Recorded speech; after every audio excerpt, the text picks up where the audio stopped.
Large increase in whooping cough cases has Reno County health officials on guard against an outbreak. Over the last 2 weeks, 3 cases have grown to 18, all traced back to 3 Hutchinson schools. In this Cake News on Your Side Health Alert, Ben Jordan reports the health department wants parents to be held accountable. The Reno County Health Department tells me this is a direct impact of fewer students getting vaccinated, but the school district tells me despite the spike in cases, they're not going to change their policy. Instead of starting summer break under the sun at the pool, several Hutch students from 2 elementary schools and the high school are home with whooping cough. Those with loved ones in the district are surprised by the outbreak. I think it's shocking, really. You can go just about any place in Hutchinson and get a pertussis shot anyways. Pertussis is a highly contagious disease that can cause violent coughing.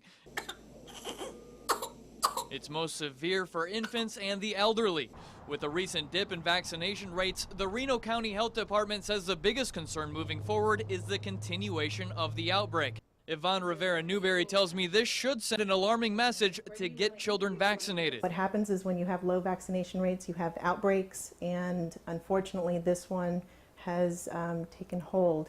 Parents of Hutch students were notified about the cases, but the district says they will not change their policy on vaccinations for next school year. Health and safety of students is very important, but the state law does allow for the religious and for medical exemptions. Those exemptions make up around 2% of the district. Some feel this disease is too dangerous to not make vaccinations 100% mandatory. You know how fast it's spreading in the state, and it's going to spread faster than that now, too. In Hutch, Ben Jordan, Cake News.